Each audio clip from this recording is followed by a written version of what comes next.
रतन कायाकल्प योग मंदिर की क्लास में आप सभी का स्वागत है। आज हम जानेंगे कपालभाति के बारे में।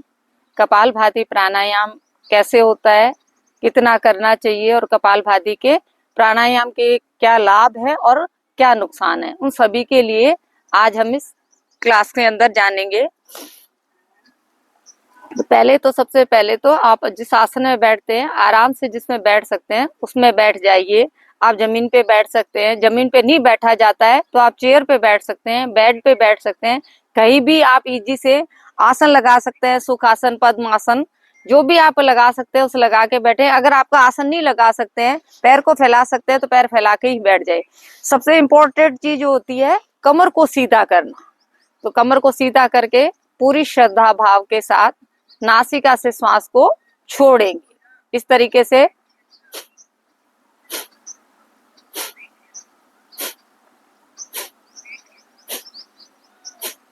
एक सेकंड में एक ही श्वास को छोड़े।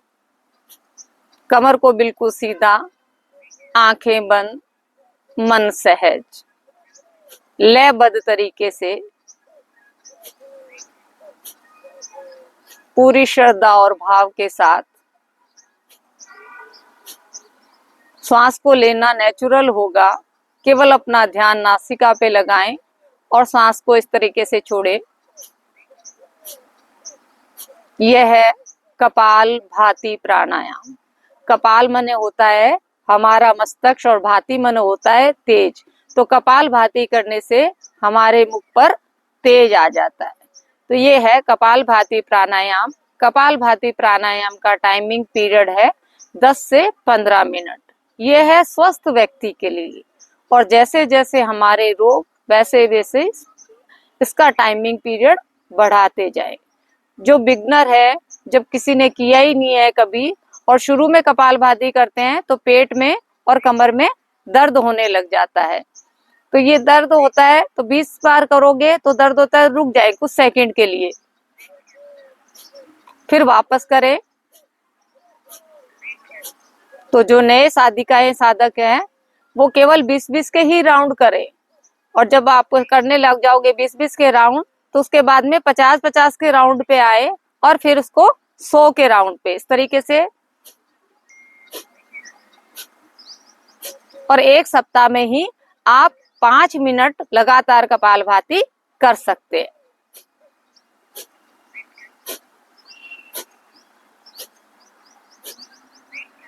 जब आप 5 मिनट कपालभाति करते हैं तो हमारे अंदर एक अग्नि जलती है, एक हीटर जलता है जो हमारे रोगों को खाता है, हमारी चर्बी को खाता है।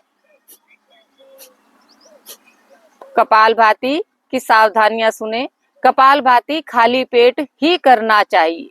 तो सुबह हमारा पेट खाली होता है तो खाली पेट करें। अगर हम सुबह शाम दोनों बार करना चाहते हैं तो आप दोपहर के भोजन के 4 घंटे बाद कपालभाति कर सकते हैं।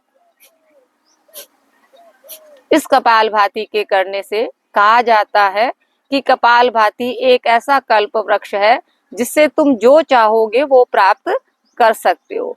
मोटापा बहुत ज्यादा है तो मोटापा कम हो जाएगा। वेट जिसका अंडरवेट है तो उसका वेट बढ़ जाएगा। शरीर में कहीं भी गठान है किसी तरह की, चाहे वह शरीर के बाहर दिखाई देती है या भीतरी गठान है, कपालभाति करने से वो गठान 3 महीने में डिसॉल्व हो जाएगी। जब आप 1-1 घंटा कपालभाति करने लग जाओगे तो वो गांठ भी डिसॉल्व हो जाएगी। यूट्रस की गांठ को, पीसीओडी में सिस्ट बन जाता है तो उसके भी लिए भी ये कपालभाति प्राणायाम बहुत अच्छा है। कपालभाति प्राणायाम के करने से जो हमारे शरीर में चीज घटी भी है वो बढ़ जाती है, और जो बढ़ी भी है वो घट जाती है। जैसे हमारा ब्लड प्रेशर बढ़ा हुआ है तो वो नॉर्मल हो जाएगा, शुगर बढ़ी भी है तो शुगर कंट्रोल में आ जाएगी। इसी कपालभाति के प्राणायाम के करने से हमारा पूरा शरीर एक्टिवेट हो जाता है। क्योंकि जब हम कपालभाति करते हैं तो देखिए हमारा केवल पेट हिलता है, केवल मात्र पेट हिलता है, और इस पेट में यही सारे ऑर्गन्स है हमारे। हमारा लीवर है, किडनी है, पेनक्रियाज है, यूट्रस है, स्टमक है, सारे कुछ ऑर्गन यही है। जब इस तरीके से हम श्वास को छोड़ते हैं तो हमारे सारे ऑर्गन्स एक्टिवेट हो जाते हैं, अच्छे से काम करने लग जाते हैं। शुगर क्यों होती है कि हमारा पैनक्रियाज जो होता है वो सुस्त हो जाता है, इंसुलिन बनाना बंद कर देता है, इसलिए हमारी शुगर बढ़ती जाती है। शुगर मीठा खाने से नहीं होती, जब आपके शुगर हो गई है तो मीठा आपके लिए जहर है। तो कपालभाति जैसी जैसी हमारी बीमारियां, वैसे वैसे इसका टाइमिंग पीरियड बढ़ाते रहे। 5 मिनट से शुरू करें, आधा घंटा, 1 घंटा, और किसी का अगर कैंसर है तो 1-1 घंटा प्राणायाम 3 टाइम करेंगे तो कैंसर को भी खत्म कर सकते हैं। सावधानी रखें, जिसके कमर में दर्द है वो कपालभाति धीरे धीरे करें। वो कैसे करेंगे? जिसके कमर में दर्द है 2 सेकंड में एक श्वास को छोड़ना है।